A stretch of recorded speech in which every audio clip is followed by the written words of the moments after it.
Pan-Africanism is not a hashtag, it is not a slogan, and it is definitely not a trend. It is a body of ideas forged in struggle, written in exile, prisons, and battlefields. If you want to understand Africa, not the version taught in colonial textbooks, but the Africa that resists, thinks, and rebuilds, then these books are not optional, they are foundational.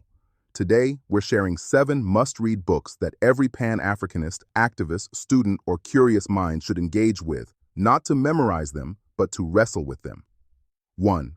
Kwame Nkrumah, Consciencism. If Pan-Africanism had a philosophical backbone, Consciencism would be part of its spine. Written by Kwame Nkrumah, Ghana's first president, this book asks a crucial question. How do we reconcile Africa's traditional values, Islam, and Christianity within a modern revolutionary framework? Nkrumah argues that political independence means nothing without ideological clarity. Without it, Africa simply replaces colonial masters with local managers. This book is difficult, dense, and unapologetically political. And that's exactly why it matters.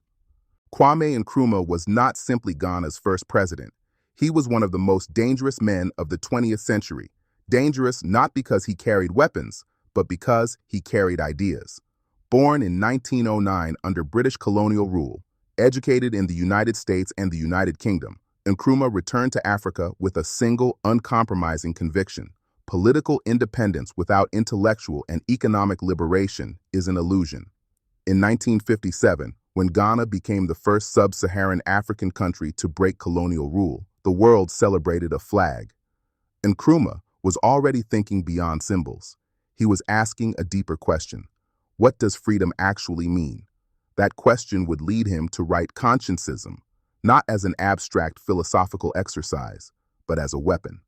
A weapon against mental colonization, against economic dependency, against the quiet continuation of empire under new names. Consciencism is not a book about Ghana alone. It is a diagnosis of Africa's fractured consciousness, split between indigenous traditions, Islamic influence, and Euro-Christian domination. It is Nkrumah's attempt to forge a coherent African philosophy capable of sustaining true liberation in a hostile global order. This episode is not about nostalgia. It is about power. It is about why Nkrumah was overthrown, why his ideas were buried, and why decades later, Africa is still living inside the questions he raised. To understand Consciencism is to understand why Africa's struggle did not end with independence, and why it is far from over today. Before we dive deeper, a quick reminder, if this kind of work resonates with you, if you believe that history is a weapon and that remembering is a form of resistance, please take a moment to like this video, subscribe to the channel, and share it with someone who carries the same hunger for truth.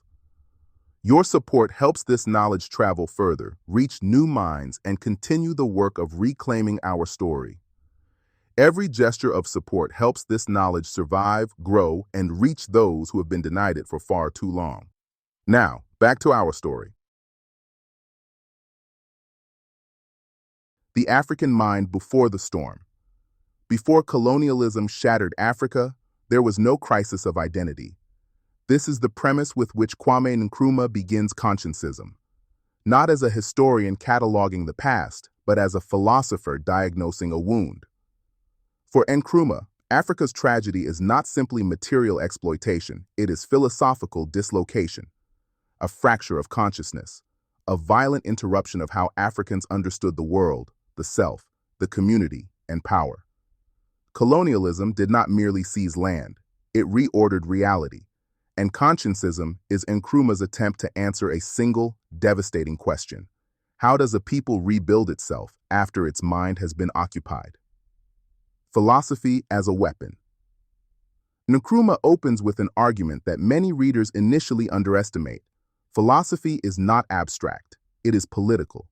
Every society, he argues, rests on an implicit philosophy, a way of interpreting reality, morality, social obligation, authority, ownership. Colonial domination succeeded not only because Europe had guns, but because it imposed a worldview that justified domination as natural, moral, and inevitable. Europe did not arrive as naked force. It arrived as reason, civilization, progress, Christian salvation, scientific truth, and by the time the African encountered the colonizer, the battle had already been lost at the level of ideas. This is why, for Nkrumah, liberation must begin with philosophical reconstruction. Political independence without ideological clarity produces only new elites managing old systems. The pre-colonial African worldview. Nkrumah rejects the colonial myth that Africa was a philosophical vacuum. Traditional African society, he insists, possessed a coherent humanist worldview. The individual existed within the community, not against it. Material wealth was subordinated to social harmony. Land was communal, not commodified. Moral worth was measured by responsibility, not accumulation. This worldview did not deny spirituality or material reality. It integrated both. There was no radical split between the sacred and the social, the individual and the collective, labor and dignity. In philosophical terms, African societies practiced a non-dualistic humanism, not utopian, not perfect, but internally coherent. Colonialism destroyed this coherence by introducing external hierarchies of value. The violence of the triple heritage. Africa, Nkrumah argues, does not emerge from colonialism with a clean slate. It inherits three ideological currents forced into uneasy coexistence: traditional African humanism, Islamic thought, Euro-Christian capitalism. These systems are not neutral. They carry conflicting assumptions about authority, ownership, morality, class, history. Colonialism does not allow Africa to integrate them organically. It layers them violently, creating internal contradictions. The result is a fractured consciousness. African elites educated in European metaphysics. Masses living within traditional structures. States operating on capitalist logic. Morality preached through imported religion. This is what Nkrumah means by ideological confusion. And confusion is politically useful. It prevents unified resistance. Why independence failed to liberate. By the time flags are raised and anthems composed, the damage is already done. New African states inherit colonial administrative structures, colonial legal systems, colonial economic priorities, colonial definitions of development.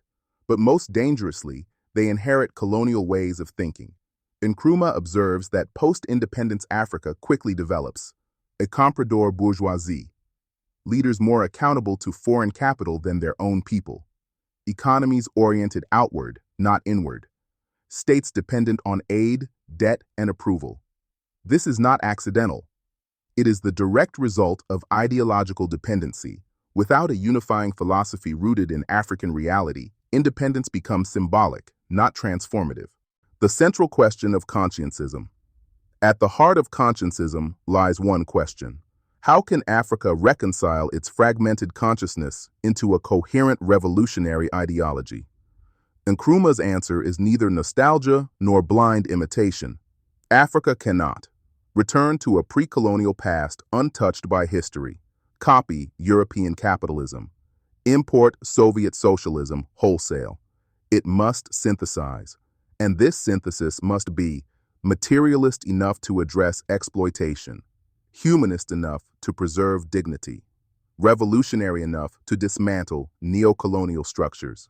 This synthesis is what Nkrumah names Consciencism, not as dogma, but as method. Why this book terrified the West. Consciencism is not a theoretical exercise. It is a blueprint for ideological independence, economic restructuring, class realignment, continental unity. It exposes how religion can pacify, capitalism can colonize without armies, aid can enslave, elites can betray. This is why Nkrumah was overthrown, not because he failed economically, but because he threatened the architecture of global power. In part one, we've seen the problem: a fractured African consciousness, imposed philosophies, independence without ideological sovereignty. In part two, we move into the intellectual battlefield, materialism versus idealism, why Nkrumah rejects spiritual escapism, why he embraces material analysis, and why philosophy becomes the engine of revolution. The War of Ideas, materialism versus idealism. If Part 1 diagnosed the wound, Part 2 confronts the battlefield. For Kwame Nkrumah, colonial domination did not merely conquer territory, it conquered explanation itself. Why is Africa poor? Why does inequality persist? Why do elites rule while masses struggle? Why does independence fail to deliver freedom? The answers to these questions, Nkrumah insists, are never neutral. They depend on philosophy. And at the center of Consciencism lies a decisive confrontation: materialism versus idealism. Why ideas determine power. Nkrumah begins from a simple but dangerous proposition. Whoever controls how reality is explained controls how oppression is justified. Colonialism thrived because it wrapped exploitation in idealism. Poverty was explained as cultural backwardness, inequality as natural hierarchy, domination as divine or civilizational destiny. Idealism, in this sense, is not spiritual reflection. It is political anesthesia. It shifts attention away from land theft, labor exploitation, resource extraction, class domination, and redirects it toward moral weakness, fate, God's will. Abstract notions of civilization. Nkrumah saw this clearly, and he considered it lethal. Idealism as a tool of colonial rule. In colonial Africa, idealism arrived wearing many masks. Christian theology taught obedience and patience. Liberal philosophy preached gradual reform instead of rupture. Cultural relativism blamed Africans for their own exploitation. Development theory framed inequality as technical failure, not theft. All of these approaches shared one function. They removed exploitation from history and placed it in metaphysics. If poverty is spiritual, there is no enemy to fight. If inequality is cultural, there is no system to dismantle. If suffering is God's will, resistance becomes sin. This is why Nkrumah does not attack religion as faith. He attacks it as political ideology when weaponized against liberation. Materialism as liberation. Against this, Nkrumah advances materialism, not crude economism, not reductionism, but a clear principle. Social conditions are shaped by material relations, not divine intention. Who owns land? Who controls production? Who benefits from trade? Who decides wages? Who extracts surplus? These are the real questions.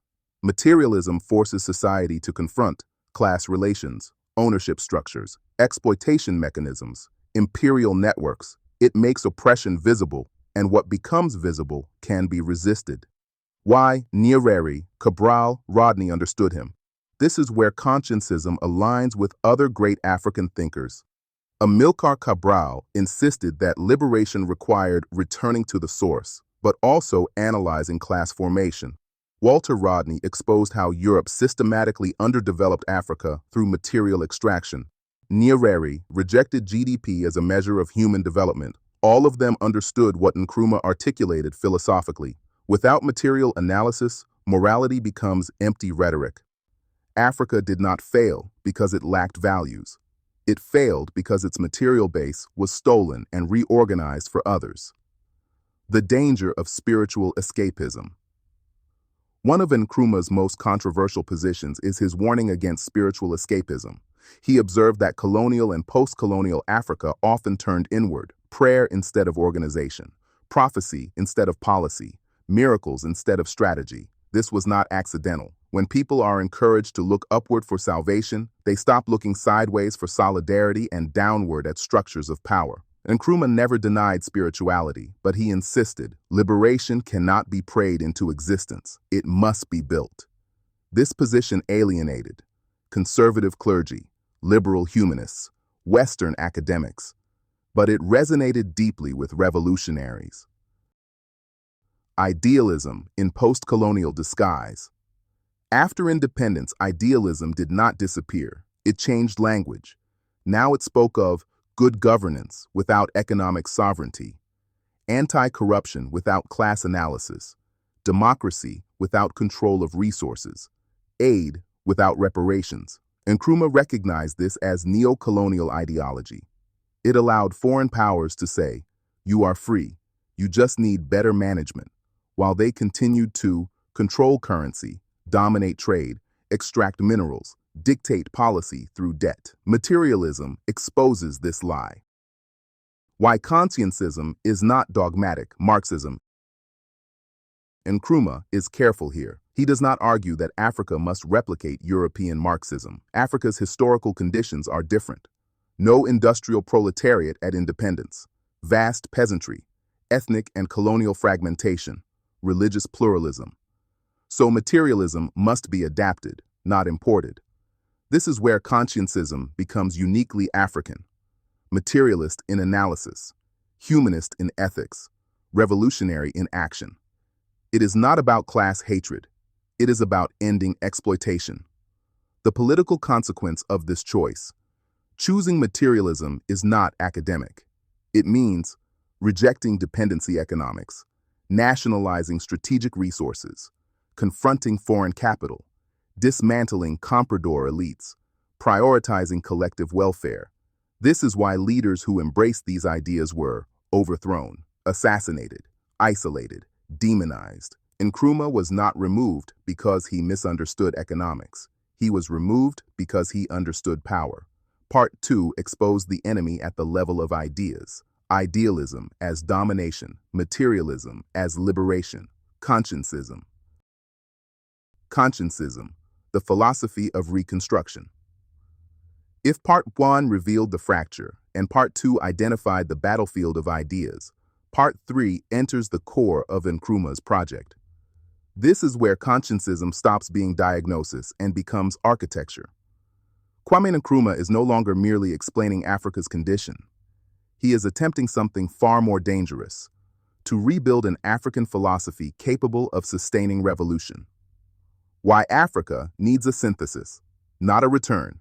Nkrumah is uncompromising on one point. Africa cannot simply return to a pre-colonial past. History does not move backward. Colonialism happened. Islamic and Euro-Christian influences are now embedded realities. The problem is not their presence. The problem is their hierarchy. Colonialism elevated foreign systems to dominance while suppressing African humanism. So the task is not rejection, but reordering. Nkrumah proposes a synthesis where African humanism provides the moral foundation, materialist analysis provides the method, external influences are subordinated to African needs. This synthesis is consciencism, not compromise, not hybridity for its own sake, but revolutionary coherence.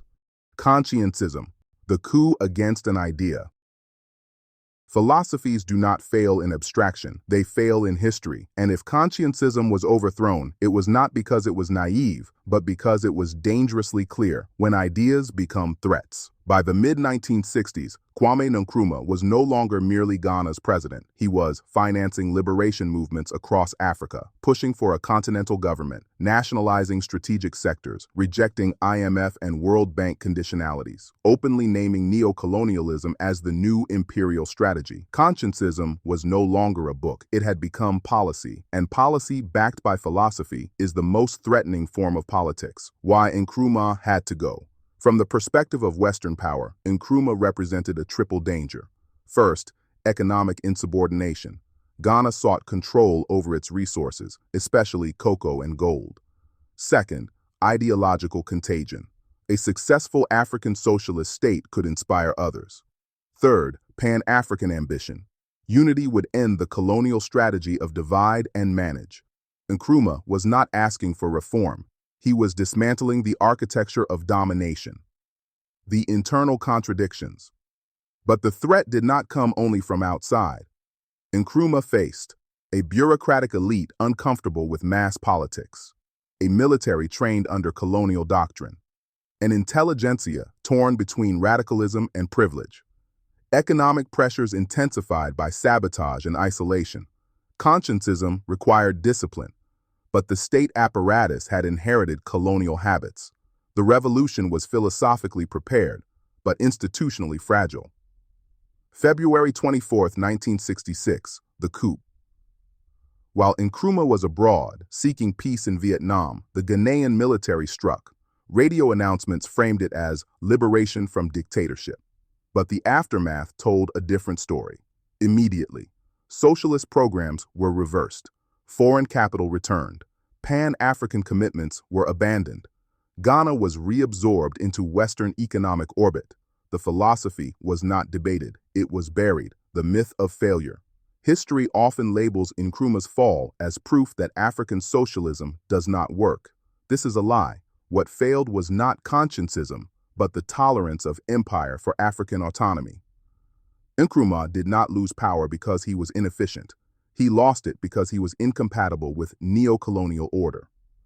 What Consciencism reveals about power. Part 4 exposes the brutal truth. Philosophy alone cannot defeat empire, but empire fears philosophy when it becomes mass consciousness. Consciencism was dangerous because it taught Africans how to think, not what to consume. And thinking Africans are uncontrollable Africans. Why Consciencism still haunts the present. History is often cruel to those who arrive before their time. It calls them unrealistic. It labels them authoritarian. It buries their ideas beneath the debris of coups and compromises. Kwame Nkrumah suffered that fate. But time has a way of reopening closed arguments. And today, Consciencism reads less like a failed experiment and more like a suppressed blueprint. Was Nkrumah wrong, or was the world not ready? To ask whether Nkrumah was wrong is to misunderstand the nature of his project. Consciencism was never meant to be a short-term governing manual. It was a civilizational intervention. It demanded moral clarity in politics, economic sovereignty over comfort, continental unity over national ego, sacrifice from elites, patience from the masses. That is not a recipe for popularity. It is a recipe for transformation.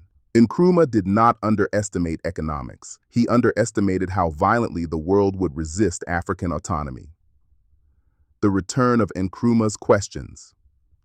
Look at Africa today. Structural adjustment replaced by debt dependency, political independence without monetary sovereignty, elections without economic choice, resource wealth without popular prosperity. These are not new problems. They are the exact conditions Consciencism was written to confront. Nkrumah warned that neocolonialism would be the last stage of imperialism, a system where flags change, elites rotate, but control remains external. That system now defines the global South. Why Consciencism failed and why it matters. Consciencism failed in practice because it demanded too much too soon. It relied on institutions still shaped by colonial logic. It confronted global power without sufficient continental unity. But it succeeded philosophically. It named the problem clearly. It refused illusions. It insisted that culture is political, economics is moral, neutrality is impossible, freedom without consciousness is decoration. Consciencism and the new generation. Today's African youth inherit digital connectivity without sovereignty, global visibility without power, narratives shaped elsewhere. And yet, something is shifting. Across the continent and the diaspora, Pan-Africanism is re-emerging. Monetary debates are mainstream. Decolonial thought is no longer academic. Young people ask structural questions again. They are asking Nkrumah's questions, even if they don't yet know his answers. Consciencism was not defeated. It was interrupted. Its relevance did not disappear. It was postponed. Nkrumah understood this when he wrote that the forces that unite us are intrinsic and greater than the superimposed influences that keep us apart. That sentence still terrifies power because unity remains the unresolved variable.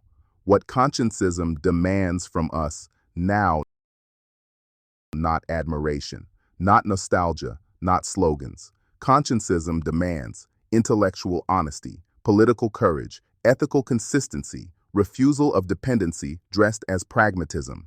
It demands that Africans define their own future without waiting for permission. Kwame Nkrumah was removed from power, but his central question remains unanswered. Can Africa think for itself and act on that thought in a world built to prevent it?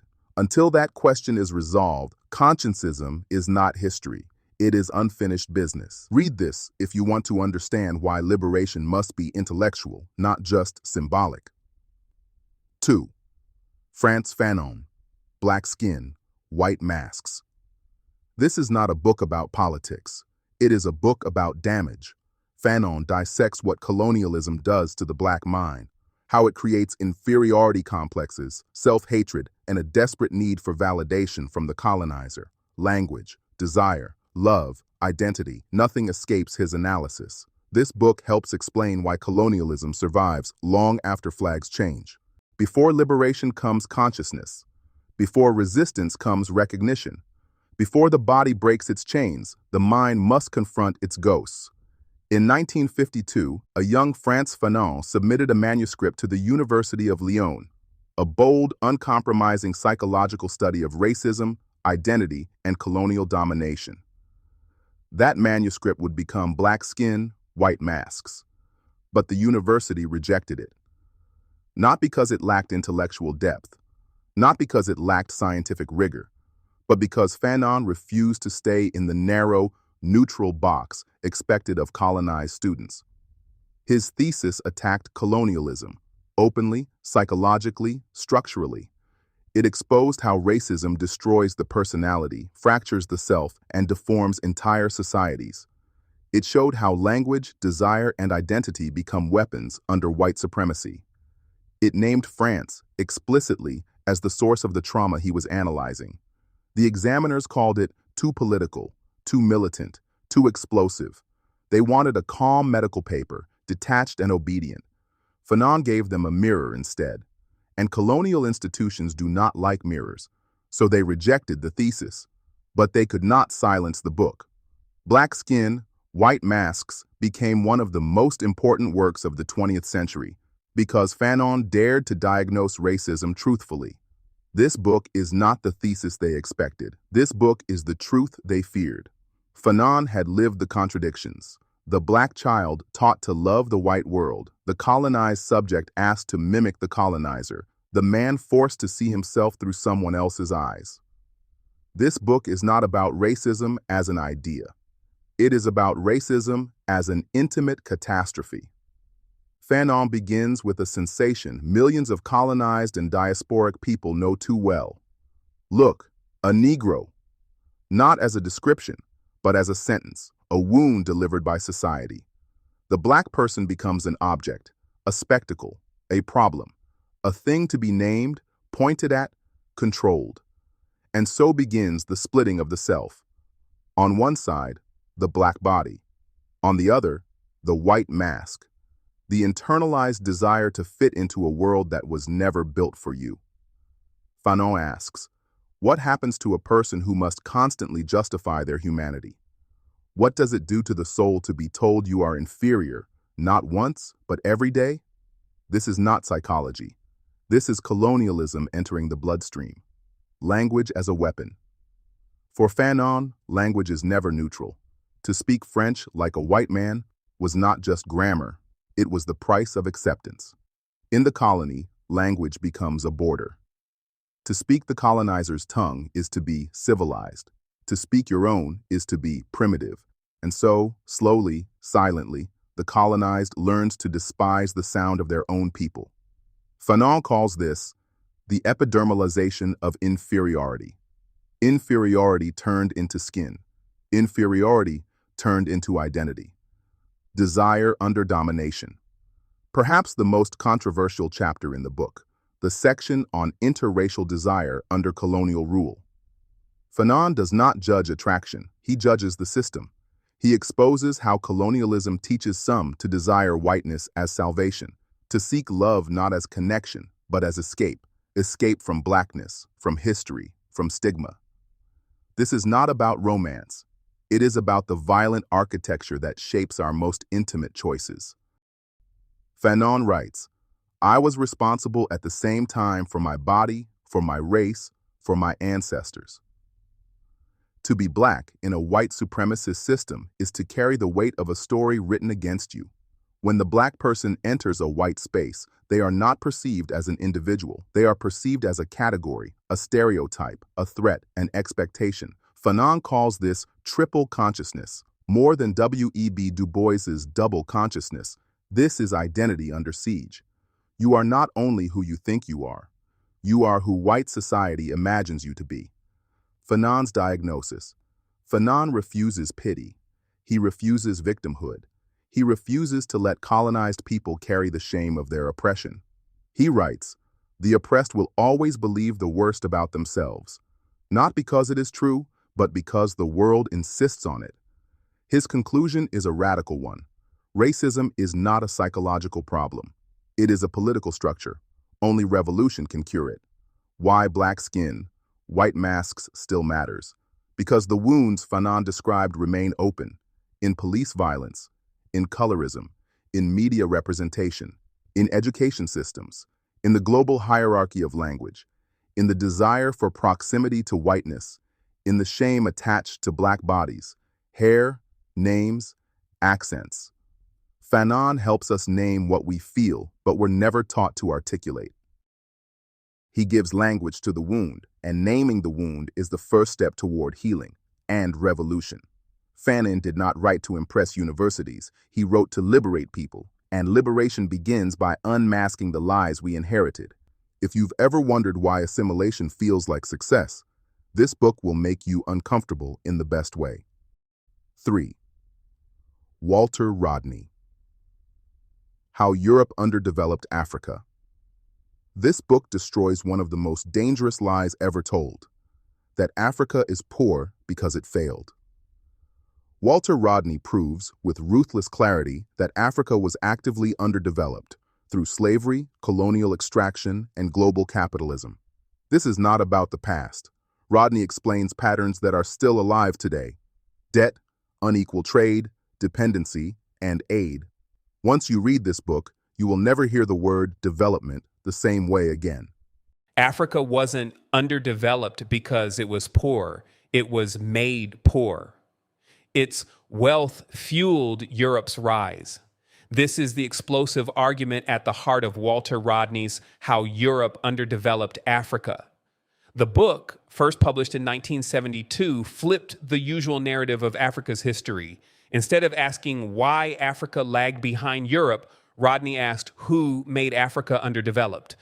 And his answer was uncompromising: Europe, through centuries of slavery, colonialism, and economic exploitation. Dr. Walter Rodney was born in Georgetown, Guyana in 1942. From an early age, he was known as a brilliant student, winning scholarships that took him first to Jamaica and then to the University of the West Indies. He later earned his PhD in African history at XOAS in London at just 24 years old. Rodney's brilliance was matched by his activism. He taught in Tanzania and Jamaica, always bringing history into dialogue with the struggles of ordinary people. His life was cut short when he was assassinated in 1980 at the age of 38. But his work, especially his book, How Europe Underdeveloped Africa, 1972, remains one of the most influential texts in Pan-African thought. Rodney was not the kind of scholar who stayed locked in the academy. He was a man of the people. He would leave the lecture halls and sit in the streets of Kingston, Jamaica, talking with Rastafarians, working class youth, and activists. This made him dangerous in the eyes of the establishment. In 1968, while teaching in Jamaica, Rodney was banned from re-entering the country after attending a Black Writers' Conference in Montreal and speaking out against racial injustice, capitalism, and neocolonial exploitation. This ban sparked the famous Rodney riots in Kingston, where students, workers, and the poor flooded the streets in protest. The government responded with heavy repression, but the riots became a symbol of Rodney's influence, showing that his ideas resonated not only in lecture halls, but also in the grassroots struggles of ordinary people. The Rodney riots marked him as a revolutionary intellectual who threatened entrenched power, and they cemented his reputation as a voice for the voiceless across the Caribbean and Africa. For Rodney, history was never abstract. It was about power, who wields it, and who suffers under it. His sharpest tool for exposing this was his groundbreaking book, How Europe Underdeveloped Africa. Published in 1972, Rodney's book was a bombshell. It flipped the common narrative. Instead of asking why Africa was backward, he asked, who made Africa underdeveloped? His answer was direct: Europe did, through centuries of exploitation. Rodney shows that the Atlantic slave trade drained Africa of millions of its strongest people. Entire communities were destabilized. This wasn't just a human tragedy, it was an economic sabotage that stunted African societies while fueling Europe's rise. African development was blunted, and Africa's loss was Europe's gain. The two are inseparable. This was Rodney's central argument. Underdevelopment wasn't accidental. Africa's poverty and Europe's wealth are two sides of the same coin. When formal colonialism began in the 19th century, Rodney argues, it was not about civilizing Africa, but about extracting resources, cash crops, mining, forced labor, all designed to enrich Europe while locking Africa into dependency. The riches that went out of Africa did not leave Africa with a chance to develop. They left Africa underdeveloped. In other words, Europe's prosperity was financed by Africa's exploitation, and once wealth was drained, the continent was left with fragile economies designed only to serve foreign needs. Rodney also critiques the role of local collaborators, chiefs, middlemen, and later the post-independence bourgeoisie, who became intermediaries in systems of exploitation. This, he says, kept wealth concentrated in a small elite while the masses remained poor. Rodney's most important idea is that underdevelopment is not a natural state. Africa wasn't behind Europe. Rather, Europe actively underdeveloped Africa through economic exploitation, political domination, and cultural manipulation. The question is not whether Africa is underdeveloped, but how it was underdeveloped in relation to Europe. Rodney turns the question back on the world. Instead of blaming Africa, we must look at Europe's role in manufacturing this imbalance. Even though Rodney wrote in 1972, his arguments echo loudly today. Then, Africa's gold, rubber, and cotton were shipped to Europe. Now, cobalt, lithium, and oil are extracted for Europe and the global North's green transition. The pattern hasn't changed. Africa remains a supplier of raw materials rather than a producer of finished goods. 2. Unequal trade. Rodney warned that colonial economies were built on unequal exchange. Today, the European Union remains one of Africa's biggest trading partners, but African states still export raw products and import expensive manufactured goods. This imbalance continues the cycle of dependency. 3. Debt as a new chain. Colonialism may be gone, but debt has taken its place. International financial institutions, often influenced by Europe, enforce austerity and structural adjustment. This is what Rodney would call neocolonial underdevelopment. 4. The role of elites. Rodney's critique of the national bourgeoisie feels prophetic. Many African leaders today negotiate trade and resource deals that benefit elites, but leave their populations struggling. He would argue that these elites are still acting as junior partners in Europe's enrichment. The question is not whether Africa is underdeveloped, but how it was underdeveloped in relation to Europe. Walter Rodney. Rodney encourages us to see underdevelopment as a process, not a failure of African people or culture. Consequences for African people and societies: political instability, exploitative systems, entrenched inequality, setting the stage for coups, authoritarianism, and weak institutions, psychological and cultural effects, dependency mentality, distrust in leadership, and fractured societies, economic impact, lack of infrastructure, industrial base, or wealth accumulation in local hands.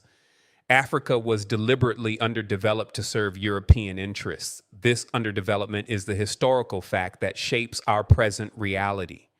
Walter Rodney. Rodney's historical lens helps us understand contemporary African economic and political challenges. They are deeply rooted in centuries of systemic exploitation. The core argument is that Europe built Africa's underdevelopment through slave trade.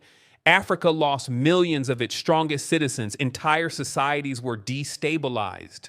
Rodney shows that this wasn't just a human tragedy, it was economic sabotage fueling Europe's wealth. African development was blunted, and Africa's loss was Europe's gain. The two are inseparable. Rodney turns conventional history on its head. Europe's rise is directly tied to Africa's impoverishment. Underdevelopment is not natural, it is manufactured. Colonial exploitation, cash crops mining, and forced labor structured African economies to serve European needs. Industrialization was discouraged, dependency entrenched. The riches that went out of Africa did not leave Africa with a chance to develop. They left Africa underdeveloped. Local elites often mediated European interests, creating a class whose loyalty was to foreign powers rather than their people. Underdevelopment is not a pre-existing condition. It is the result of historical processes imposed by Europe. Economic consequences. Wealth transfer, skewed trade patterns, and monopolized resources left Africa with fragile extractive economies. Rodney's framework is a tool for analysis and action. It's not just history, it's a call to rethink Africa's economic and political structures today. He reminds us that underdevelopment is not inevitable, it is political. If exploitation built the modern world, then justice and solidarity can rebuild it differently. When we ask today why Africa continues to face poverty, instability, and external dependency, Rodney's answer still holds weight. Look at the structures of global power. Ask not why Africa lags, but who profits from Africa's condition.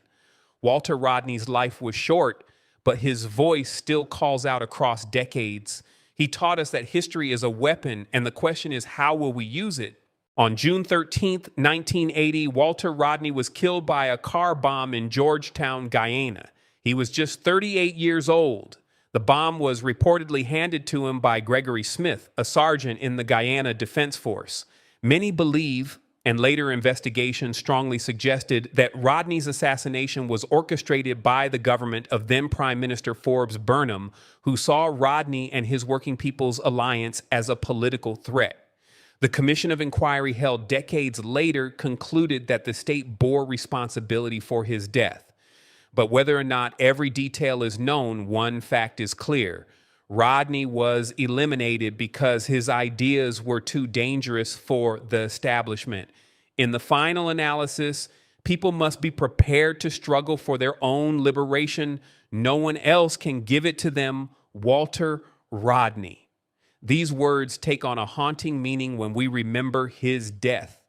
Rodney knew the risks of his activism, and he understood that liberation could not be handed down by elites or foreign powers. It had to be fought for, and that fight would be dangerous.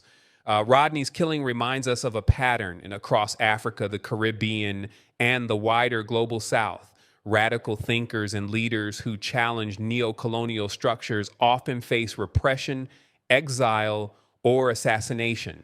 From Patrice Lumumba to Thomas Sankara, the message has been the same. Those who call out exploitation and demand liberation risk their lives. What does this mean for contemporary African intellectuals and leaders who carry Rodney's torch? It means their work is urgent, but it also means they face real dangers in a world where power is still unevenly distributed. Speaking truth to power often comes at a high cost.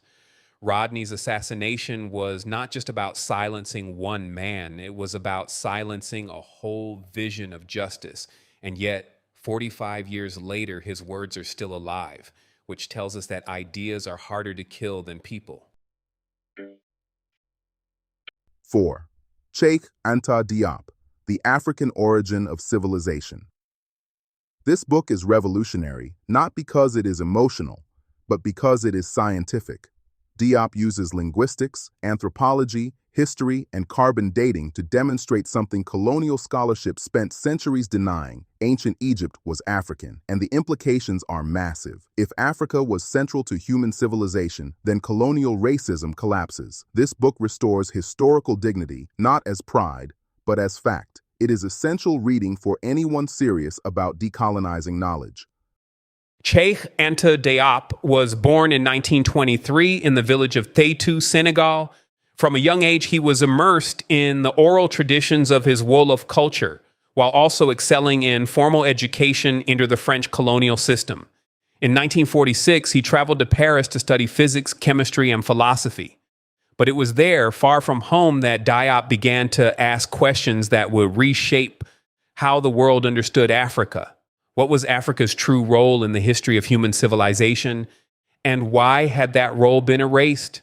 Research like Cheikh Anta Diop's matters because it doesn't just correct footnotes in history, it rebalances the story of humanity itself. For centuries, colonial scholarship minimized or erased Africa's contributions to world civilization, presenting the continent as a passive recipient of progress rather than an originator of it. Diop's findings that ancient Egypt was an African civilization and that Africa played a central role in the birth of science, philosophy, and culture force us to rethink the foundations of our current history books. They reveal how much of what we take as universal history is in fact a narrowed Eurocentric narrative. For African people, his research was a tool of empowerment, restoring pride in a past that had been deliberately obscured. For humanity as a whole, it's an invitation to see history more truthfully, more inclusively, and to recognize that our collective story is far richer and more interconnected than we've been taught. Even today, if you open most school history books, you'll notice a quiet distortion. Ancient Egypt is often taught as if it floated outside of Africa, more connected to Greece and Rome than to Nubia or the broader continent. Great African civilizations like Mali, Songhai, or Great Zimbabwe get only passing mention if they appear at all. This selective storytelling is not accidental. It's the legacy of colonial education designed to place Europe at the center of human progress. What Diop exposed is that this isn't just a gap, and it's a deliberate erasure. By proving scientifically and linguistically that Egypt and other great civilizations were part of Africa's story, he showed how much of global history has been cut away to preserve a Eurocentric view. Correcting that bias doesn't only serve Africa, it serves truth itself. Diop was more than a historian. He was a physicist, an anthropologist, a linguist, and above all, a relentless truth seeker. His training in the sciences gave him a rare advantage. He applied rigorous empirical methods from radiocarbon dating to melanin dosage tests to questions of African history that were often dismissed as unscientific. At a time when mainstream scholarship portrayed Africa as a continent without history, Diop challenged Eurocentric narratives head-on.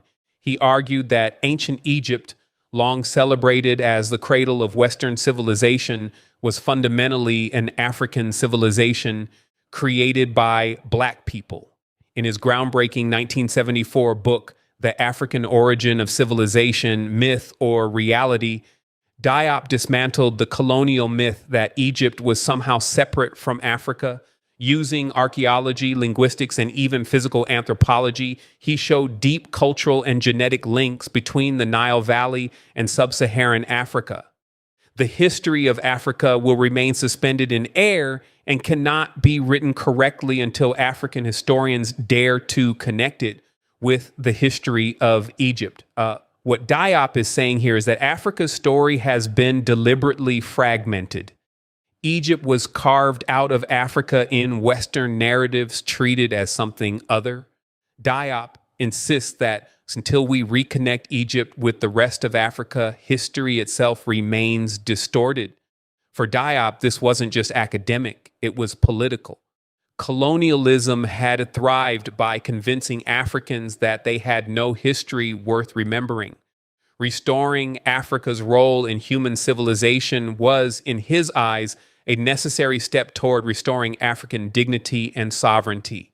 The African origin of civilization is both a scholarly intervention and a political manifesto. Published in 1974, it confronts the Eurocentric narrative that had long severed Egypt from Africa and denied Africans a central role in human civilization. Diop marshals evidence from history, linguistics, anthropology, and science to argue that ancient Egypt was not only part of Africa geographically, but also culturally and racially, built and led by Black Africans. Diop begins by critiquing Western historians who position Egypt as somehow Mediterranean, Oriental, or other. For centuries, colonial scholars portrayed sub-Saharan Africa as without history, and Egypt as an exception, a great civilization that couldn't possibly have been African. He identifies this as an ideological distortion. Colonial powers needed to delegitimize African history to justify enslavement and colonization. Diop argues that reclaiming Egypt as African is not just about the past, but about psychological and political liberation in the present. Diop provides multiple lines of evidence to establish that ancient Egyptians were Black Africans. He cites classical sources like Herodotus describing Egyptians as black-skinned with woolly hair. Egyptian tomb paintings and statues often depict Africans in ways consistent with sub-Saharan populations. Biological evidence, he uses physical anthropology and later melanin dosage tests to show Egyptians shared traits with Black Africans. Cultural similarities, practices like totemism, matriarchy, and spiritual cosmologies link Egypt to wider African traditions.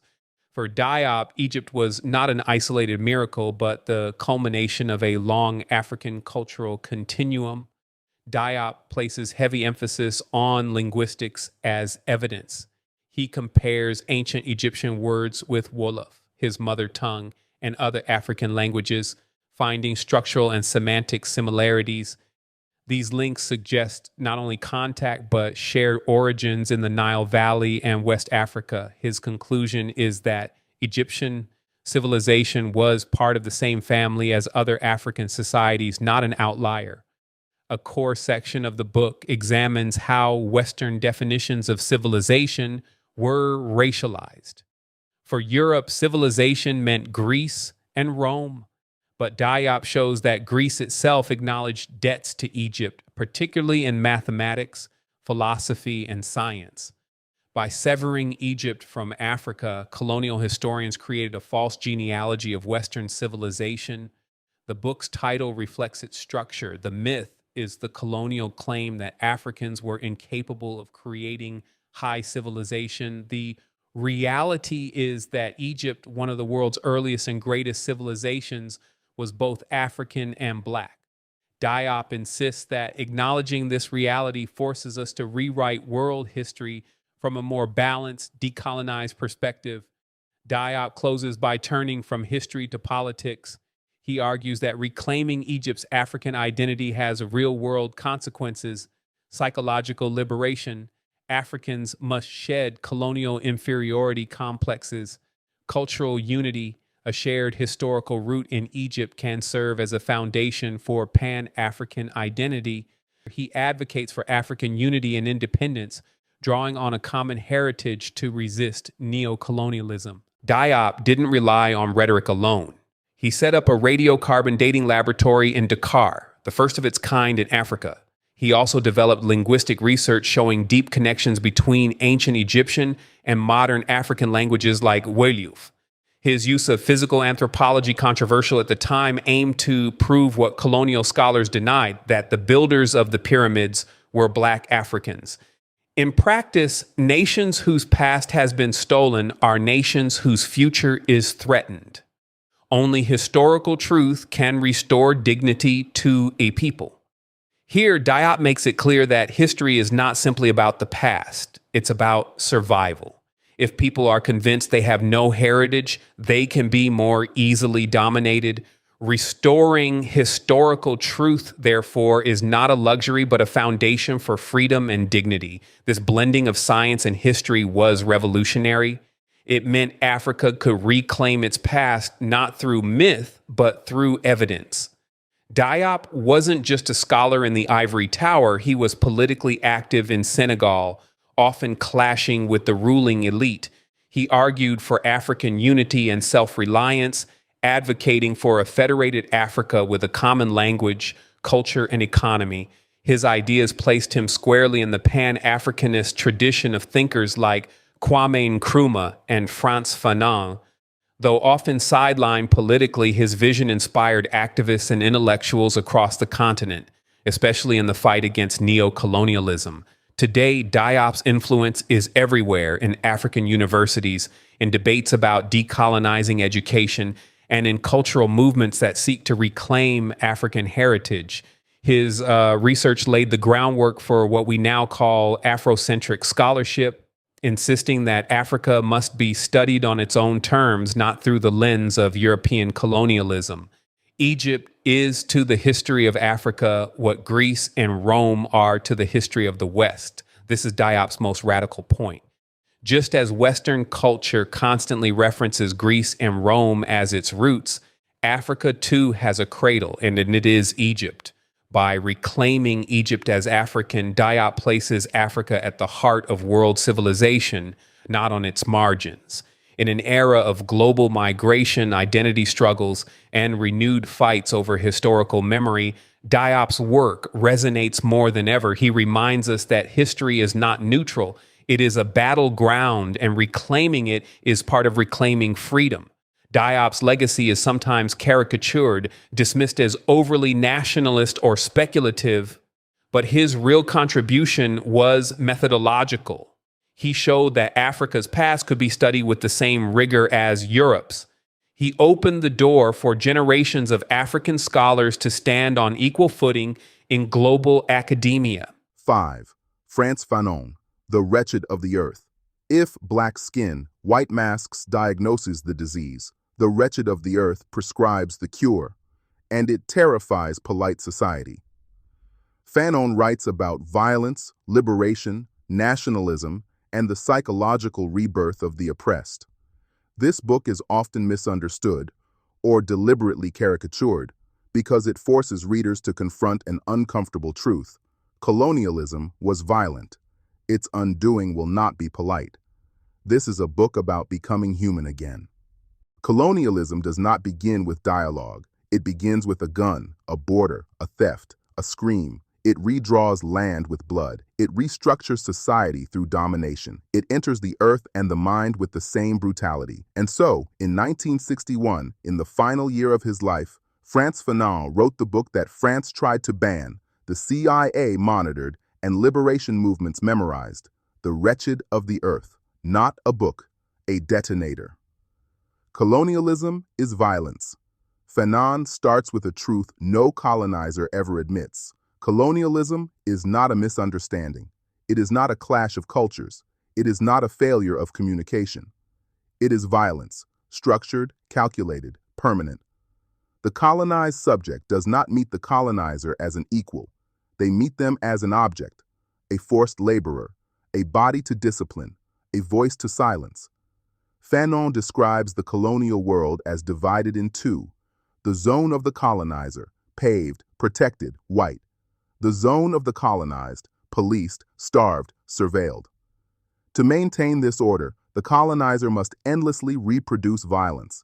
Checkpoints, checkpoints, checkpoints, raids, prisons, psychological humiliation, economic strangulation. If colonialism is created by violence, then only violence, political, organized, collective, can dismantle it. This is Fanon's most controversial idea, not because it is extreme, but because it is true. The meaning of violence. Fanon is not romantic. He does not glorify bloodshed. He is a doctor. He knows the cost of death. But he insists, counter-violence is the colonized reclaiming their agency through action. For Fanon, revolutionary violence is not chaos. It is therapy. It is the colonized person recovering the belief, I am capable. I am human. My life does not belong to the empire.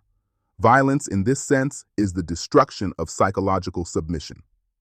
The colonized does not fight simply to kill the colonizer. They fight to kill fear. Psychological liberation. Before gunfire, there is clarity. Before revolt, there is rupture. Fanon witnessed this firsthand as a psychiatrist in Algeria. The colonized patient suffers from chronic fear, self-hatred, identity fragmentation, internalized inferiority, silence. Revolt breaks the silence. It reorganizes the self.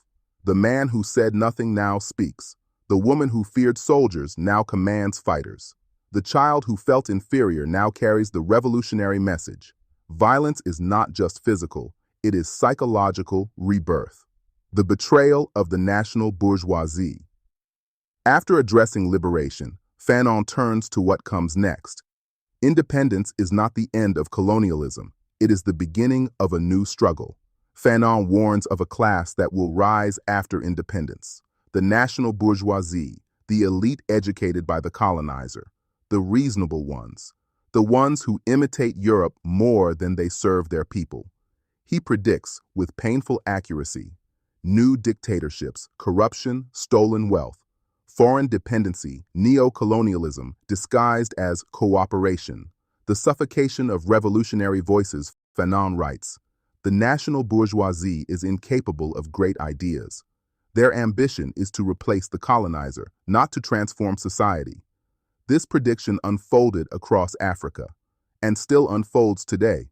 Fanon is not only the philosopher of violence, he is the philosopher of rebirth. He writes of a new humanism, a world liberated from the colonial worldview, a world where identity is not hierarchy, a world where suffering is not racialized, a world where the earth belongs to those who labor it. This new humanity is not gifted, it is built. Fanon insists, we must invent the future, not repeat the past, not mimic Europe, not cling to the colonizer's morality. Decolonization is not an event, it is a project. Why the wretched of the earth still matters today?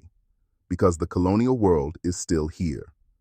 In Palestine, Congo, Haiti, Sudan, the Sahel, indigenous territories, Western prison systems, borders and surveillance regimes, resource extraction, police violence, IMF restructuring, global racism. Fanon's warnings were not predictions, they were diagnoses, and the disease continues. In 2025, The Wretched of the Earth is not a historical text, it is an emergency document. Fanon wrote this book knowing he was dying. He wrote it as a final message to the oppressed of the world. Resist, organize, liberate, reinvent. 6. Susan Williams, White Malice. This is one of the most important books ever written about post-independence Africa. White Malice exposes how Western intelligence agencies, especially the CIA, worked to destabilize African leaders like Lumumba and Nkrumah. Coups, assassinations, sabotage, manipulation, all documented. This book explains why so many African revolutions failed not because of incompetence, but because they were systematically crushed. If you want to understand modern African politics, you cannot skip this book. Imagine you're building a new nation. Your people have just thrown off colonial chains, but behind the scenes, a foreign agency is picking your leaders, funding rival factions, flooding your society with misinformation, investing in businessmen who owe their loyalty to another capital half a globe away. This is not fiction. This is White Malice, the CIA and the Covert Recolonization of Africa by Susan Williams. When we talk about Africa's decolonization, we usually imagine flags being raised, anthems echoing across the sky, and leaders proclaiming independence. But behind these images of triumph, another story was unfolding. Silent, methodical, and invisible. A story of spies and sabotage, of manipulation and betrayal. A story where the dream of freedom was quietly undermined by a foreign power, the United States of America. In her groundbreaking book, White Malice, British historian Susan Williams exposes the secret operations of the CIA in Africa, operations that aimed not just to influence, but to control the newly independent nations of the continent. This is that story. Welcome to White Malice, how the CIA sabotaged Africa's independence. After World War II, the world split in two, the United States and the Soviet Union. And at the center of their rivalry stood Africa, vast, newly awakening, and rich in the resources that powered modern civilization: uranium, copper, cobalt, diamonds, oil. For Washington, one fear dominated all others.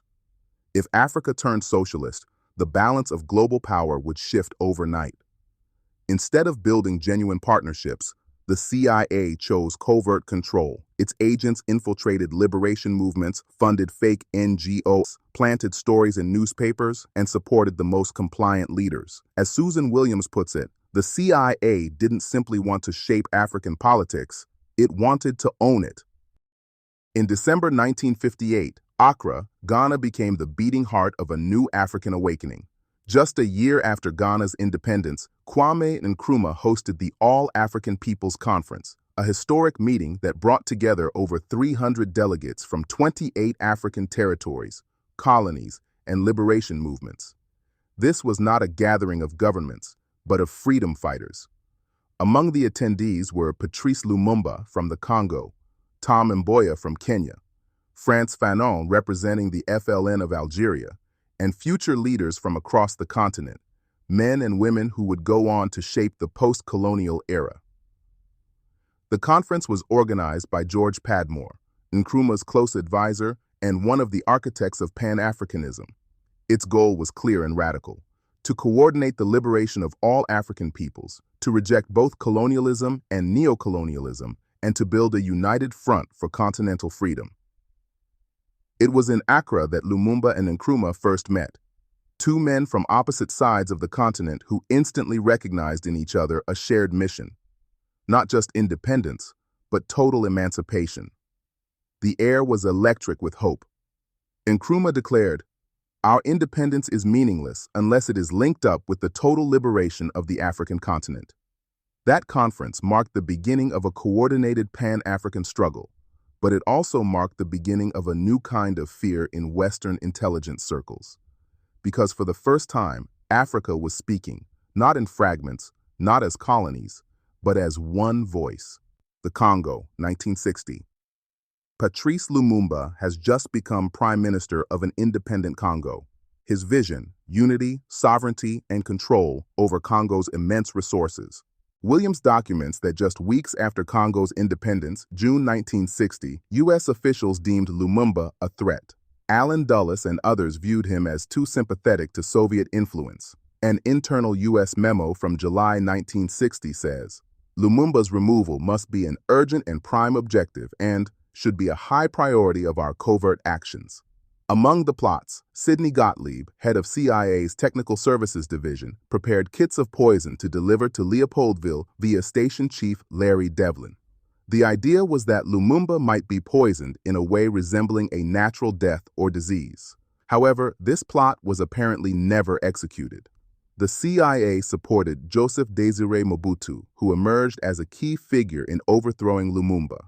Mobutu was being cultivated by the CIA as someone amenable to American interests. Meanwhile, the CIA provided intelligence support to secessionists in Katanga and worked to discredit Lumumba's government. Williams references expense reports and travel logs showing CIA presence near Thysville Prison, where Lumumba was held before being transferred to Katanga, where he and his allies were executed.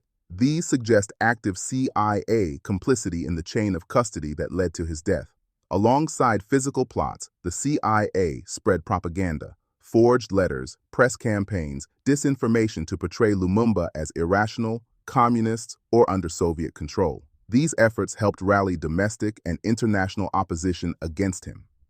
As Susan Williams writes, the assassination of Patrice Lumumba was one of the founding crimes of Africa's covert recolonization.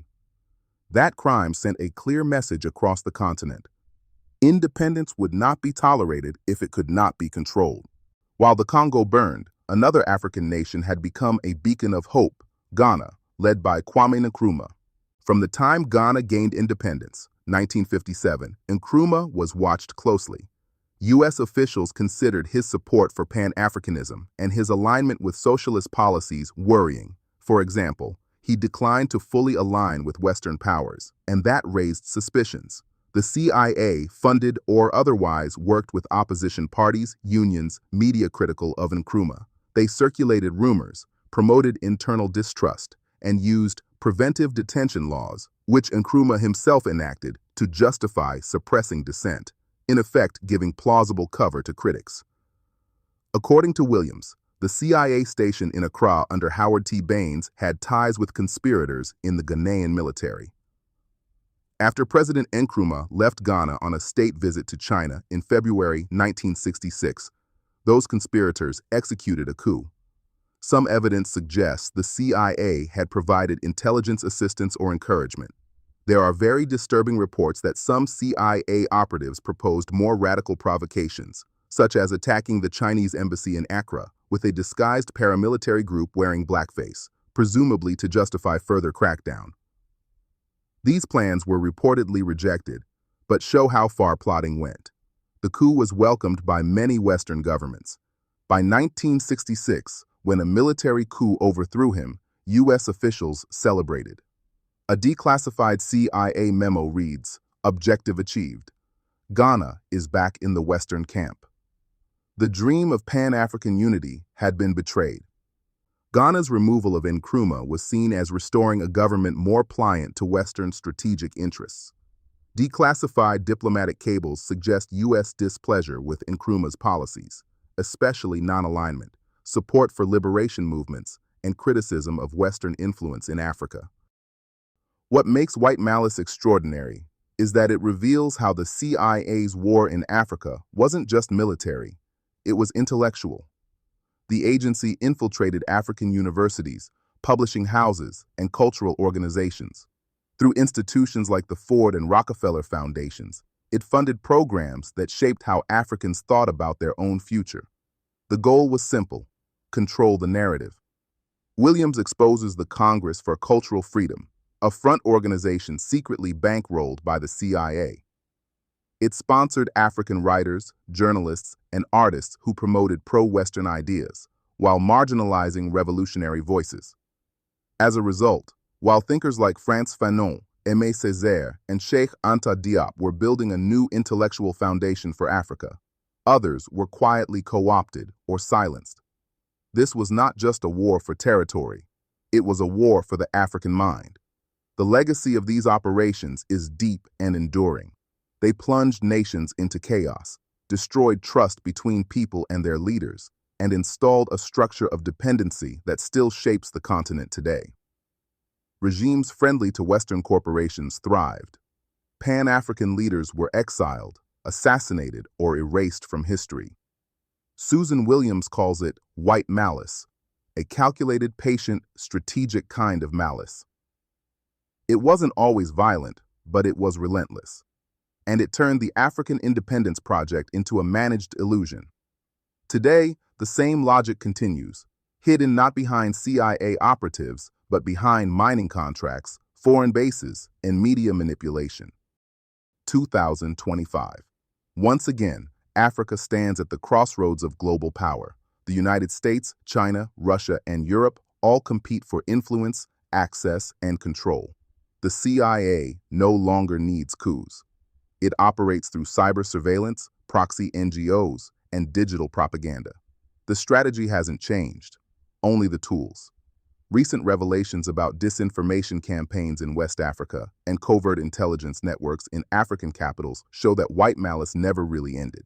It just evolved. To read White Malice is to understand that African freedom was never simply granted. It was fought for, stolen, and fought for again. But this book is not just a chronicle of betrayal. It's also a call to awareness. Because once you understand how the past was manipulated, you begin to reclaim your power to shape the future. As Susan Williams writes, the greatest act of resistance is remembrance. So we remember Lumumba, Nkrumah, Sankara, Cabral, and all those whose light was extinguished by the shadow of empire. We also remember that the new struggle for sovereignty will not be fought with guns, but with ideas, education, culture, and consciousness. As Lumumba once said, independence is not a destination, it is a constant struggle. White Malice is not just a book about history, it's a mirror. Because as long as Africa remains the object of other strategies, it cannot be truly free. And as long as Africans do not tell their own story, they will remain trapped in someone else's version of it. Perhaps the true revolution today is memory, the courage to look back clearly and refuse to forget. Truth is never comfortable, but it is the only thing that can set us free. And that, more than anything, is what those who wrote history in the shadows have always feared. 7. C.L.R. James, The Black Jacobins. This is not just history, it is revolutionary storytelling. C.L.R. James recounts the Haitian Revolution, the only successful slave revolution in history, and restores Toussaint Louverture and the enslaved masses to their rightful place as world historical actors. This book proves that Black people were never passive victims of history. They were agents, strategic, intelligent, and revolutionary. Every Pan-Africanist should know this story. The revolution the world tried to forget. There are revolutions that change the course of nations, and then there are revolutions that change the course of humanity itself. The Haitian Revolution was one of them. Born in fire, forged in blood, and written in defiance, it was the first and only recorded successful slave revolution in world history. It shattered the myth of white supremacy, destroyed the richest colony of its time, and sent shockwaves through every empire built on human bondage. Yet, for centuries, the world tried to forget it. Historians wrote as if the enslaved of Saint-Domingue had been spectators, not the authors of their own liberation. The story was silenced, distorted, and buried under the weight of colonial arrogance. Then came Cyril Lionel Robert James, C.L.R. James. Born in Trinidad in 1901, James was a writer, a Marxist, a historian, and one of the most brilliant Black intellectuals of the 20th century. In 1938, he published The Black Jacobins, Toussaint Louverture and the San Domingo Revolution, a work that didn't just tell the story of Haiti's revolution, but redefined how history itself could be written. James took the tools of European historiography, the analysis, the structure, the discipline of Marxist thought, and turned them against empire. He showed that the enslaved, far from being passive victims, were conscious actors in the world's great historical drama. He wrote, in one of his most famous lines, "Great men make history, but only such history as it is possible for them to make." That sentence would come to define his philosophy, that the masses, the people, are the true engine of history, and that even the most extraordinary leaders, like Toussaint Louverture, could only act within the limits of their time, their class, and their circumstances. The Black Jacobins is not just a history book, it's an epic of liberation. It reads like a novel, full of passion, tragedy, and irony, but beneath every page lies rigorous analysis. James makes us feel the heat of the plantations, the sting of the whip, the conspiratorial whispers of rebellion in the night, and at the same time, he forces us to confront the mechanisms of global capitalism, the hypocrisy of European liberalism, and the courage of those who dared to fight for freedom when freedom itself seemed unthinkable. In James's telling, the Haitian Revolution isn't a footnote to the French Revolution, it's its completion. Where the French stopped at liberty, equality, fraternity, the people of Haiti went further, declaring liberty for all, regardless of color or race. It was, as James called it, the only revolution of the 18th century that carried the principles of liberty to their logical conclusion. But that truth was inconvenient for Europe, and dangerous. So it was erased, silenced, buried. James wrote The Black Jacobins to unearth it again, and in doing so, he gave not only the Haitian people, but the entire African diaspora a mirror to see themselves not as the victims of history, but as its creators. This is their story, the story of the revolution the world tried to forget, and the story of the man who made the world remember. Saint-Domingue, the island of contradictions. To understand the Haitian Revolution, C.L.R. James tells us, you must first understand the world that produced it. Saint-Domingue, the jewel of the French Empire. In the 18th century, Saint-Domingue was the most profitable colony on earth. Its soil produced sugar, coffee, indigo, and cotton in unimaginable quantities. James describes it as an economic engine that ran on human blood. He reminds us that this tiny island, no larger than Ireland, generated more wealth for France than all the British Caribbean colonies combined. But that wealth came at a price.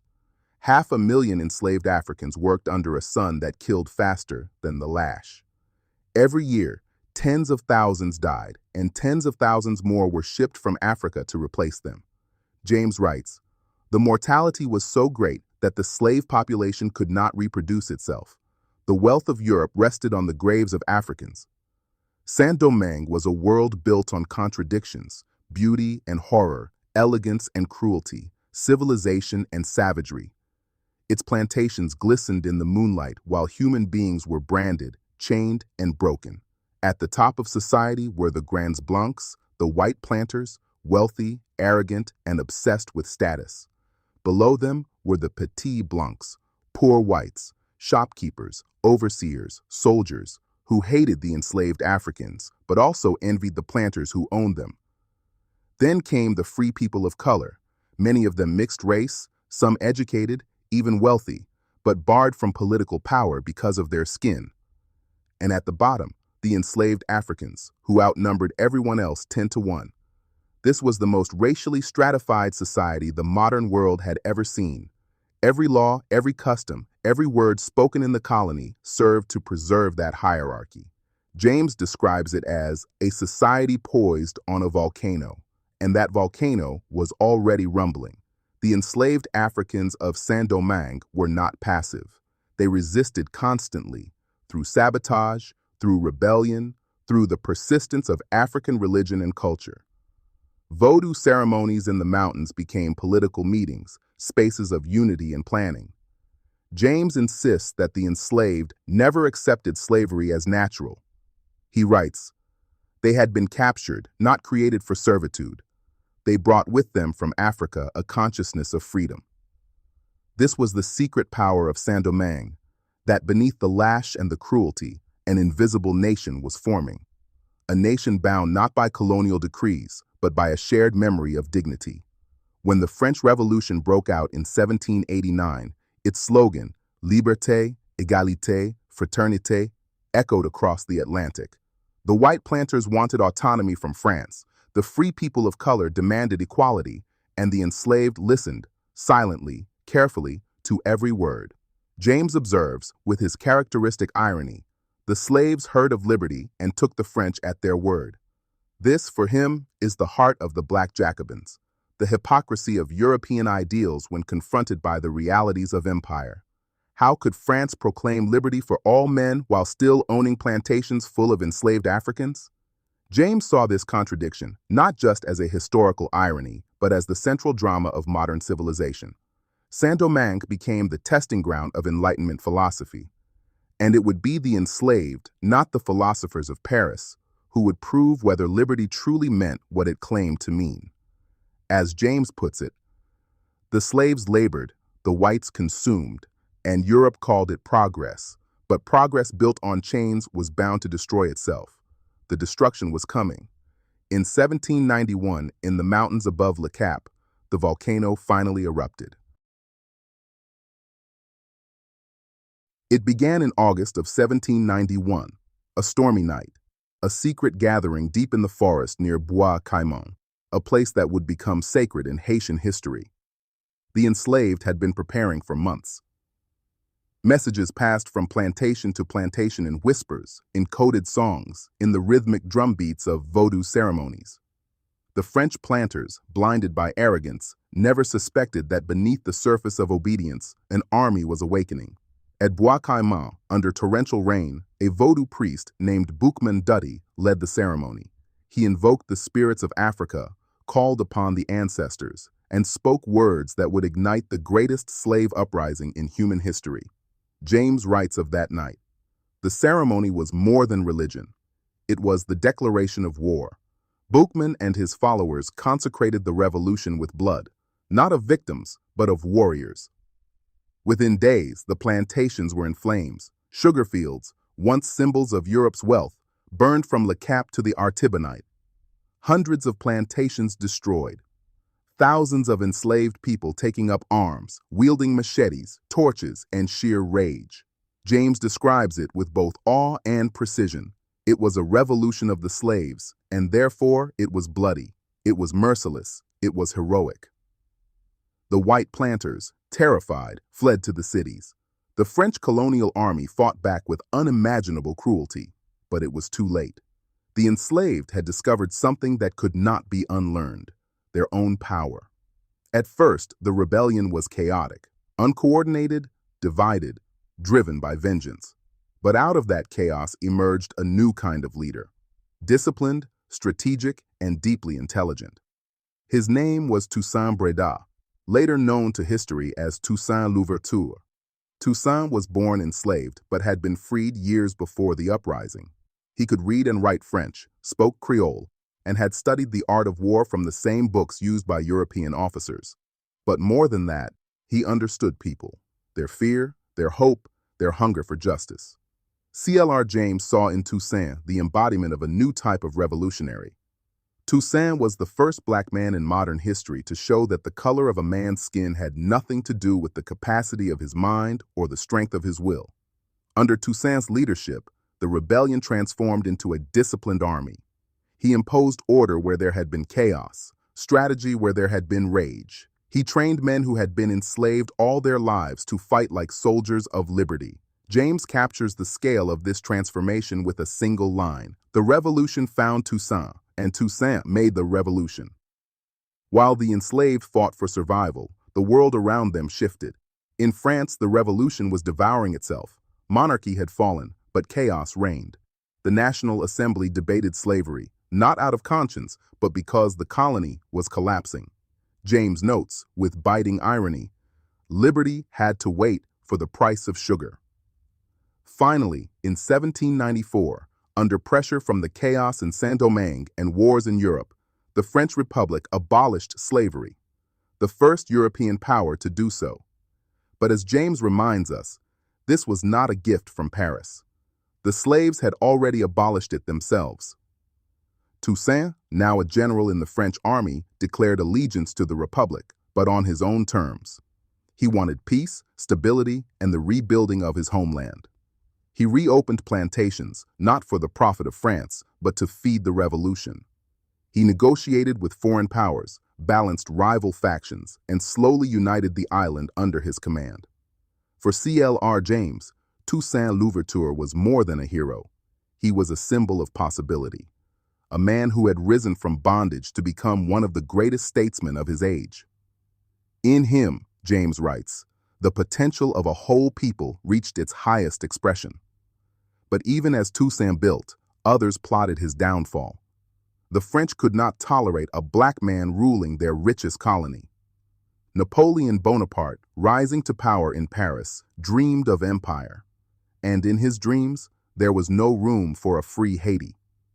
James writes with prophetic weight, Napoleon would learn that you can enslave men's bodies, but never again their souls. The stage was set for the final confrontation between the most brilliant general of the Black Revolution and the most ambitious emperor of Europe. James begins this part of the Black Jacobins not with conquest, but with character. He invites us to study Toussaint Louverture not as a myth, but as a man, complex, brilliant, and tragically human. Toussaint was born around 1743 on the Breda plantation near Cap Français. He was small in stature, but strong in presence. Enslaved for the first half of his life, he learned to read and write in secret, studying the lives of philosophers, generals, and saints. James calls him a mind disciplined by suffering and sharpened by necessity. Toussaint had seen the cruelty of slavery, but he also understood the psychology of power. He knew that freedom would not be won by anger alone. It required structure, diplomacy, and foresight. When the uprising began in 1791, Toussaint at first held back, watching the chaos unfold. But once he joined, everything changed. He organized the scattered rebels into a formidable army. He trained them with European precision, but infused them with African discipline and spirit. C.L.R. James writes, almost reverently, He was a small man physically, but every inch of him contained authority. He could neither read nor write easily, yet his words moved men as cannon move armies. Toussaint's genius lay in strategy. He allied with the Spanish against the French when it served his people. And when the French abolished slavery, he turned on Spain and declared for France. In the brutal chess game of empire, Toussaint was the one who understood the board. James notes, he trusted no one, yet inspired trust in others.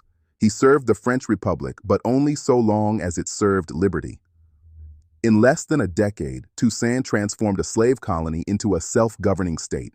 He rebuilt the economy, revived agriculture, opened schools, and invited back skilled laborers who had fled during the wars. His vision was astonishingly modern, an independent, multiracial society where freedom and work would coexist. He issued a constitution declaring that slavery would never again exist on Saint-Domingue. He made himself governor for life, but swore loyalty to France, an uneasy compromise between idealism and pragmatism. For James, this contradiction defines Toussaint's tragedy. He was a revolutionary who believed he could negotiate with empire.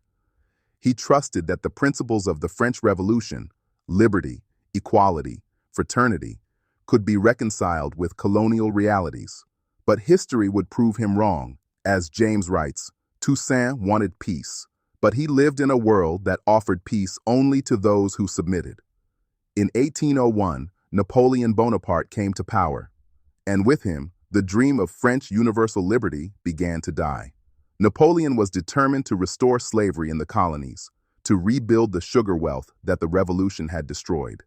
To him, Toussaint was an obstacle, a symbol of defiance that could not be tolerated. Napoleon sent an army of over 20,000 soldiers to Saint-Domingue, Europe's finest. Their mission, to reimpose order, to destroy the revolution, and to bring Toussaint Louverture back in chains. James describes the invasion with cinematic clarity. The might of Europe descended on a handful of ex-slaves who had taught themselves to fight and to rule. Toussaint fought brilliantly, maneuvering, retreating, striking, using the mountains as his fortress. But betrayal would undo him where battle could not. In 1802, under the false promise of negotiation, he was captured by French forces and sent to France. As the ship carried him away, Toussaint is said to have declared, "In overthrowing me, you have cut down only the trunk of the tree of liberty. It will spring up again by the roots, for they are many and deep." James treats this moment not as defeat, but as prophecy. Toussaint Louverture died in a freezing prison cell in the Jura Mountains of France in 1803, alone, starved, and forgotten by the world. But his revolution lived on. He was the revolution incarnate, James writes, and though he died in chains, the revolution marched on to victory. Toussaint's death marked the end of one chapter and the beginning of another. Because the men and women he had trained, the army he had built, and the fire he had kindled did not die with him.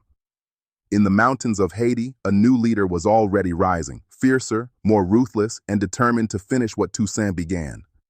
His name was Jean-Jacques Dessalines, betrayal and the cost of freedom. When Toussaint Louverture was taken away in chains, many in France believed the revolution was over. Napoleon congratulated himself.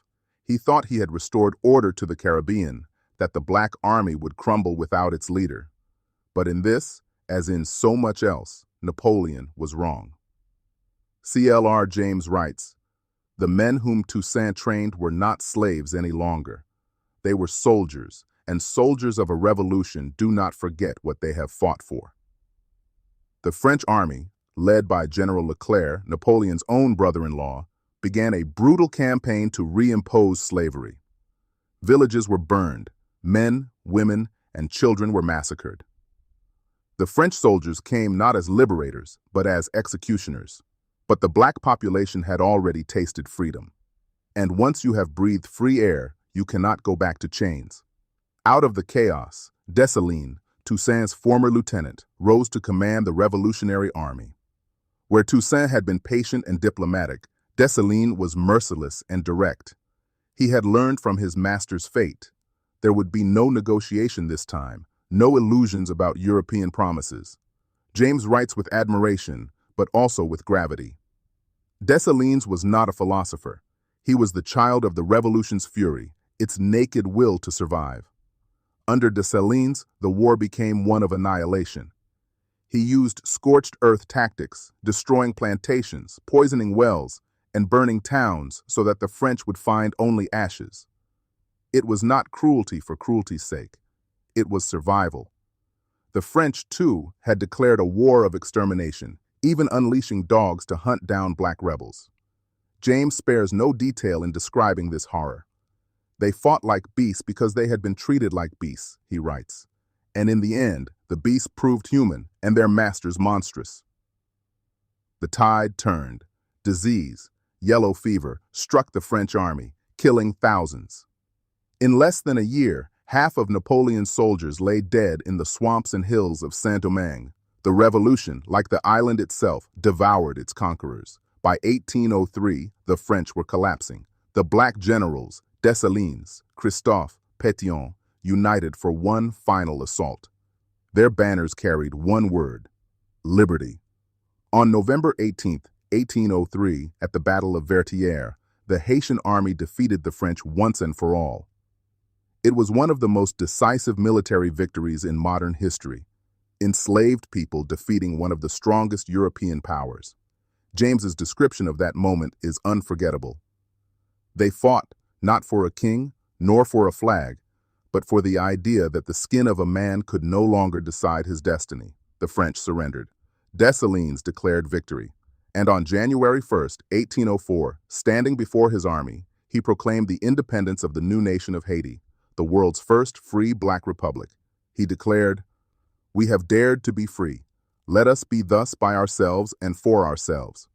C.L.R. James calls it the most revolutionary act of the age, because while Europe debated liberty, Haiti lived it, and the world trembled. France, Britain, and America refused to recognize the new nation. The idea that black people could govern themselves was too dangerous to accept. The European press described Haiti as a cancer of liberty. The U.S., itself a republic built on slavery, imposed an embargo that would last decades. James writes bitterly, "They feared Haiti not for what it was, but for what it represented, the destruction of the system that fed them." In a world still drunk on empire, Haiti's independence was a scandal. Its success threatened to unravel the entire Atlantic economy built on African labor. And so, for the next 2 centuries, Haiti would pay the price of its freedom, isolated, punished, made to suffer for the sin of having dared to win. C.L.R. James saw this not as a tragedy, but as a revelation. The Haitian Revolution exposed the hypocrisy of Western civilization, the contradiction between its ideals and its actions. He wrote, "The significance of the Haitian Revolution lies not only in what it achieved, but in what it revealed. That liberty in the modern world was built upon slavery. Haiti had declared itself free, but the world refused to hear. The revolutionaries had defeated the armies of Europe, but not the weight of its prejudice. Yet, as James reminds us, they had changed history forever. In the history of the world, there has never been so much done by people who knew so little for people who knew so much." Dessalines and the birth of Haiti. January 1st, 1804, the birth of Haiti. A day that shattered centuries of empire. A day when the enslaved of Saint-Domingue became the free citizens of the first black republic on earth. C.L.R. James writes with reverence and gravity, "On that day, the impossible became real. The lowest of the low had risen to the summit of the world. The name Haiti, from the ancient Taino language, meant land of high mountains, a word reaching back to before Columbus, before slavery, before conquest. It was a declaration not just of independence, but of rebirth. But even as Dessalines stood before his army, proclaiming freedom, he understood that the war was not over. Freedom had been won in battle, but it still had to be defended in peace. Haiti was surrounded by hostile powers. France wanted revenge. Britain and Spain feared that the spark of rebellion would spread to their own colonies. The United States, a slave-holding republic, looked upon Haiti with terror and contempt. James writes, "In their victory, they were alone, and alone they would remain." Dessalines, now Emperor Jacques I of Haiti, was a man forged by fire. He had been a slave, a general, a liberator, and now a ruler. He had seen too much blood to trust easily, too much betrayal to forgive freely. He ruled with iron and suspicion. James does not romanticize him. He shows us Dessalines in all his contradictions, a man of brutal strength and visionary pride. He carried liberty in one hand, James says, and the sword of vengeance in the other. In the early days of the Republic, Dessalines tried to hold together a fragile nation, divided by color, class, and exhaustion. The free men of mixed race, the gens de couleur, wanted influence. The black soldiers wanted land and justice. The old planters, those who had survived, plotted in secret for the return of France. And all the while, the rest of the world refused to trade with Haiti. Ships turned away from its ports. Its economy, once the wealthiest in the Caribbean, was strangled.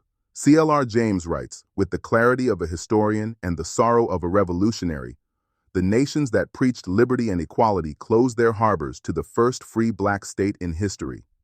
It is one of the bitterest ironies of modern history that the people who destroyed slavery were condemned for it by those who still practiced it. Dessalines responded the only way he knew how, by asserting total sovereignty. He declared that no white person would ever again own land in Haiti. He ordered that the plantations be divided among the soldiers who had fought for freedom. It was both justice and revenge. And in 1804, vengeance came in a terrible form. Dessalines ordered the execution of the remaining French colonists, men, women, and children. It was, in his mind, the final act of the revolution. He believed that so long as the French lived on Haitian soil, freedom would never be secure. James does not justify the massacre, but he explains it. The cruelties of the past, he writes, had planted the seeds of the cruelties to come. The revolution had been baptized in blood, and it would be cleansed in it. Dessalines believed that peace required purity, that the soil of Haiti had to be purged of its tormentors. But in doing so, he unleashed forces that he could no longer control. By 1806, just 2 years after independence, internal divisions deepened. The leaders who had fought beside him, men like Alexandre Pétion and Henri Christophe, turned against one another. Dessalines was ambushed and killed near Port-au-Prince, his body mutilated by the same people he had freed. The revolution had devoured its father.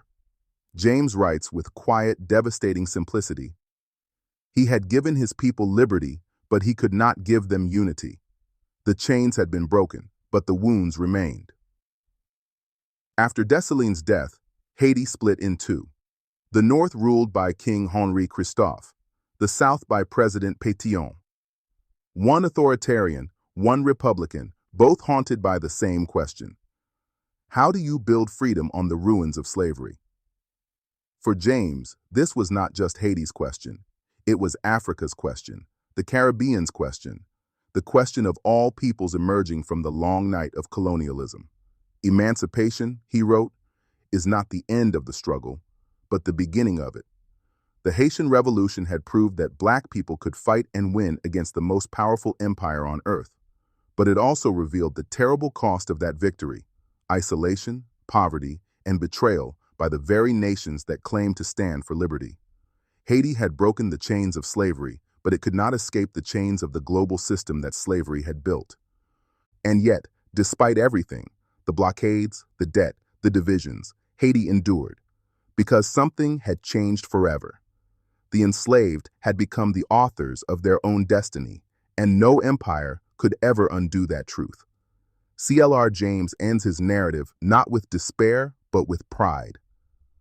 From the depths of slavery, they rose and claimed the rights of man, and in doing so, they created a new chapter in the history of the world. The legacy of the Black Jacobins, then and now. When C.L.R. James published The Black Jacobins in 1938, the world was on the edge of another catastrophe. Europe was preparing for war. The colonies of Africa, Asia, and the Caribbean were still under European rule. Black people in America and the diaspora lived under segregation, poverty, and silence. And yet, James, writing from London, a Caribbean man in the heart of empire, dared to tell the story of Black Revolution. He dared to say that history did not begin and end in Europe. He dared to claim that enslaved Africans, not European philosophers, had fulfilled the promise of liberty. He wrote, "The slaves destroyed slavery. They showed that they were men and that all men could be free." This was more than history. It was reclamation, a rewriting of the story of the modern world from the perspective of those whom history had tried to erase. The Black Jacobins was revolutionary because it reversed the gaze.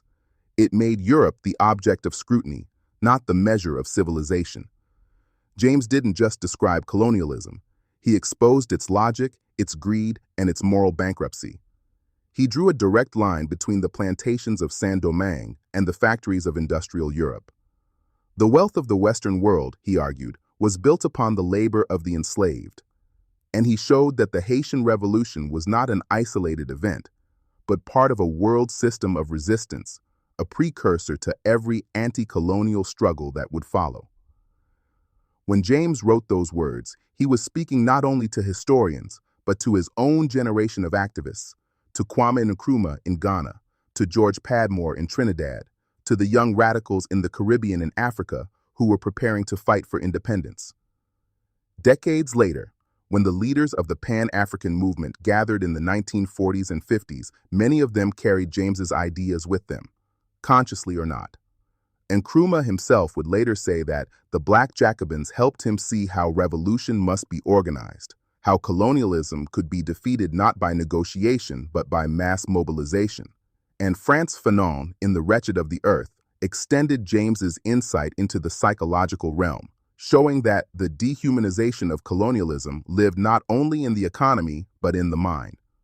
In that sense, James was the bridge between Toussaint Louverture and the 20th century, between the fight for freedom with the sword and the fight for liberation through consciousness. He understood that every generation must fight its own revolution. Every revolution is a drama of ideas, he wrote, and every generation must find its own stage. James's influence went beyond politics. He was one of the first to treat the struggles of Black people not as minor history, but as world history, central to the making of the modern age. Without Haiti, there would have been no Louisiana Purchase, no reshaping of the Americas. Without Haiti, the European Enlightenment's ideals of liberty would have remained hollow words. And without James, much of the world might never have understood that truth. He forced historians, and all of us, to confront a simple but devastating question. How can Western civilization claim to represent freedom when its foundation was slavery? In one of his most striking passages, James writes, "The slave in San Domingo was not thinking of abstract liberty. He was thinking of the liberty of his body, his wife, his children. And in fighting for that, he fought for all humanity." That's the power of the Black Jacobins. It reminds us that the struggle for human dignity, whether in Haiti, in Africa, in the Caribbean, or in the streets of America, is one and the same. And even today, its echoes are everywhere. When people rise up against exploitation, when they challenge police brutality, when they demand reparations, when they call for the decolonization of education and culture, they are walking in the footsteps of those who gathered in the night at Bois Caiman.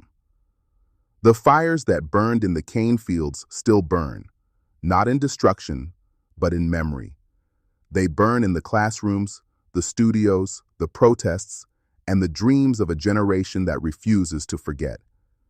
James's final lesson is this: history is not something that happens to us.